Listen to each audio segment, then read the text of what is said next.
Hey everybody, Michaela Allison here, and today we are talking about postpartum. So let's start from having baby Jameson. It's crazy, that was like a year and a half ago. He's so big now and it makes me so sad but so excited to see his future. But we're just gonna get to it.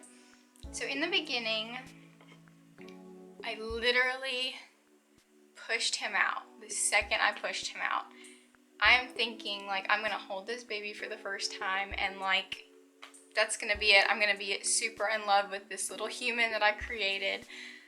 I made this baby for 9 months. I mean, he's mine. Sorry, I'm kind of nervous. It's a lot of mom guilt in postpartum for me. So I pushed him out and they gave him to me and I felt nothing. I felt nothing. No love, no overwhelming magical obsession with my child. And I felt like something was wrong with me. And so literally from the first second I saw him, my postpartum depression started.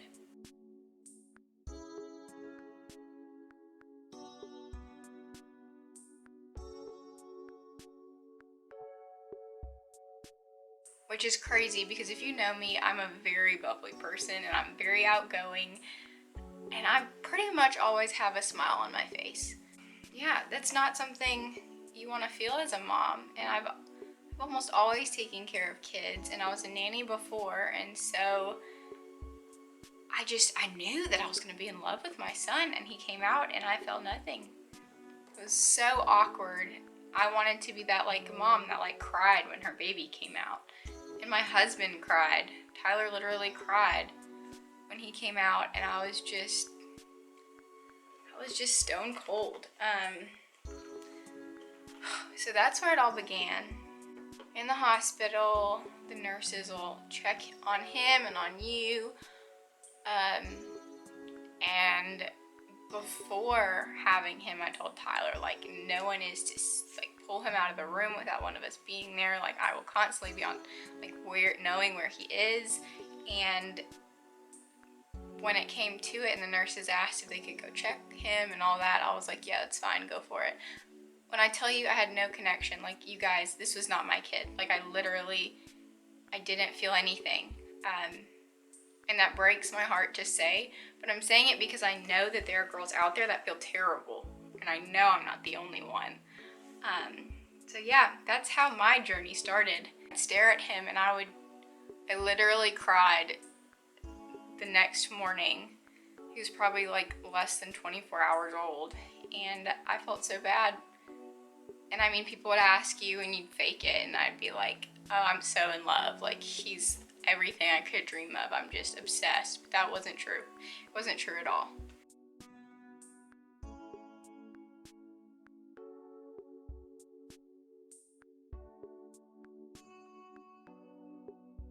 So we get home with him. Still no connection. I mean, I think they let us leave day 2. I was like, get me out of this place. I hate hospitals. I'm not a fan of doctors. I just want to be home, because I knew once I got home, I could really do my own thing with him, and I could love him. I could love him. So we got home, and family was in town because we lived in North Carolina at the time. So I had all my family come in, all of Tyler's family came in to visit, and I will never do that again. No offense to my family, they were wonderful. But I realize now that those first few weeks probably were the reason why I didn't connect with Jameson for at least 2 weeks. I did not feel like he was my baby. And that's because, I mean, when family's over, you want to share them with them. You want them to experience your child because, I mean, you love your family so. So, I mean, you're constantly passing your baby over to family. So I passed him around to so many family members. I literally only had him when I was feeding him, pretty much. And because of that, I didn't get those first few days to really, be intimate with my baby. Hold him, And because of that, I feel like my postpartum depression just, it started right away.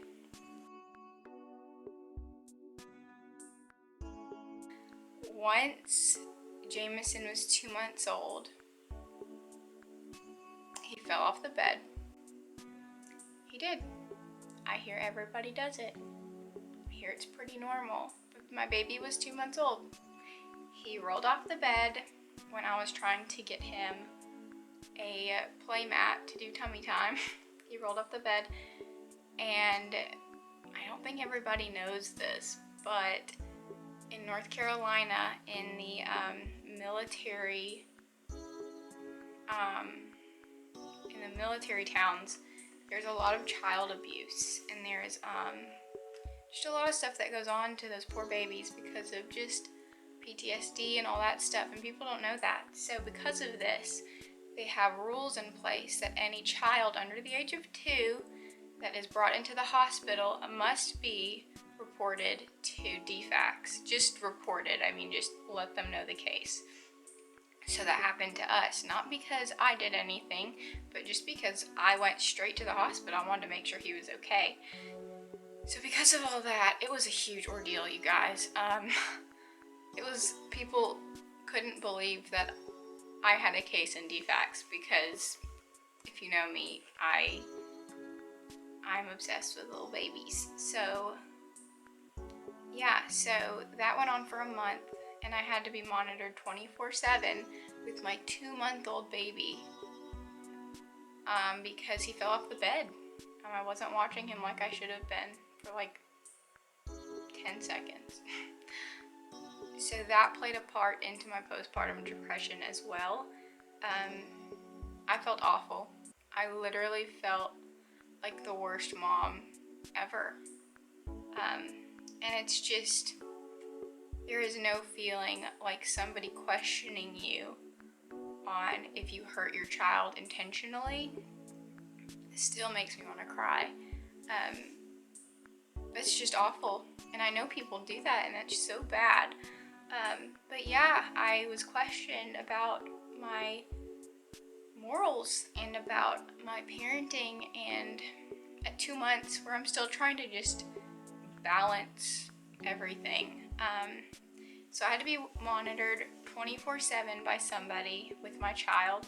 So when Tyler went to work, me and Jameson had to be dropped off at a friend's house at like 5 in the morning to make sure that I wasn't doing anything to harm Jameson. So that went on for a month. Our caseworker, she was amazing, and she knew from the start, just by looking over Jameson, that I did not intentionally harm him. So she was amazing and definitely God-given. But that gets you guys. It hit me hard. So fast forward, Tyler had ended his term in the military, so we could finally move back home, and I was so excited because I knew that this was gonna be it. We're gonna start our lives. If you've been in the military, or you were or are a military wife, you can understand that you're constantly, you can get up and go whenever. I was a nanny before because I didn't feel like I could have a concrete job, because who knew if they would move Tyler somewhere. So knowing that we were getting out and having more of a foundation and could stay somewhere for a long period of time made me feel like, finally, we're finally gonna do this.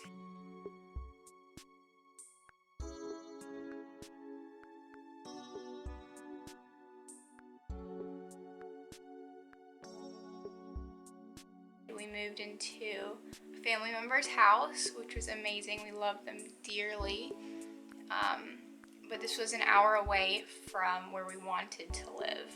So we lived there. So great. I love these family members. They're so dear to my heart. But when we lived there, I mean, it was all very different.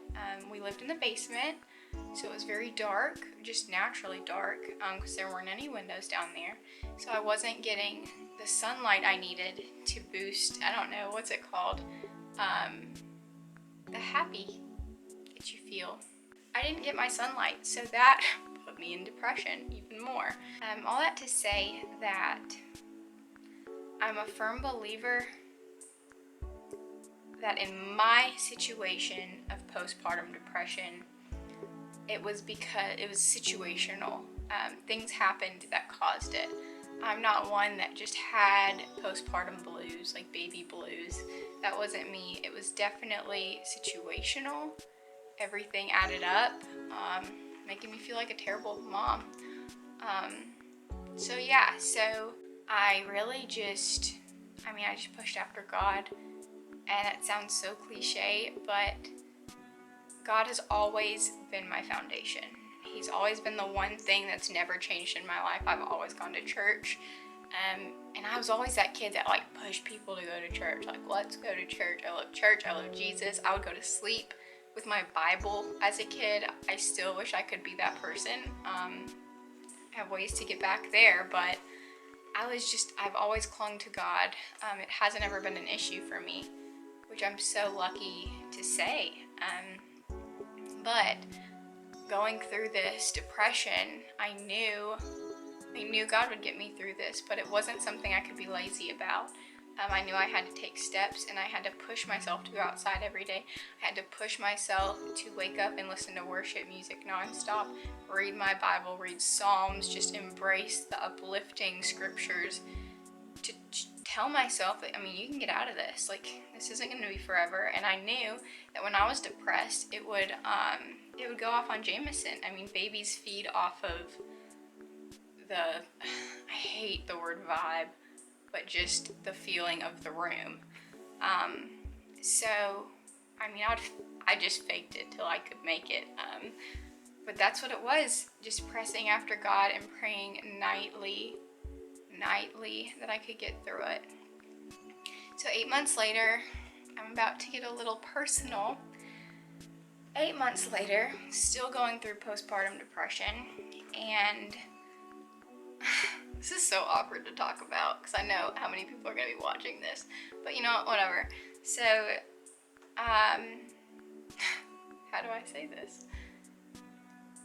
I could not be intimate with my husband because my doctor had botched me after giving birth. So I had a 3rd-degree tear. You can figure all that out.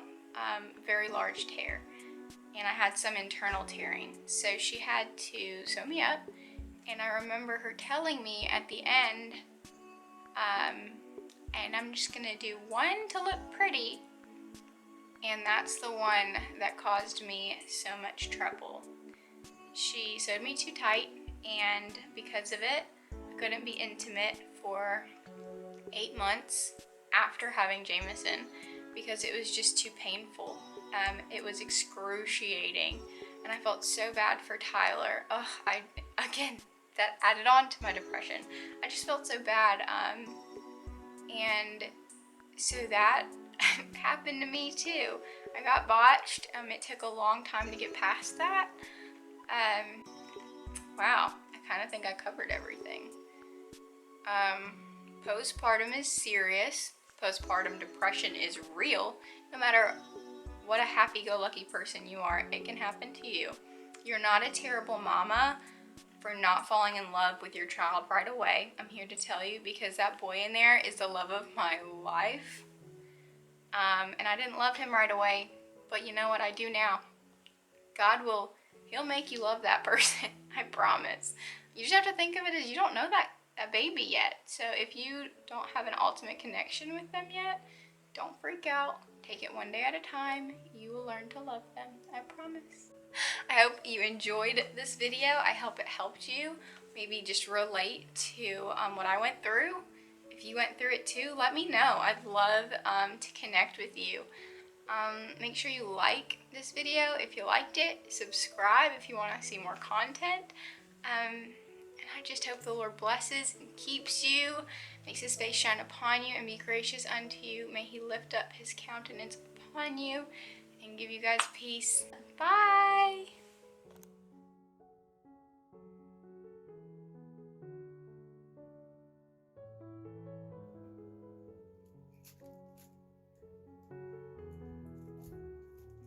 You did so good.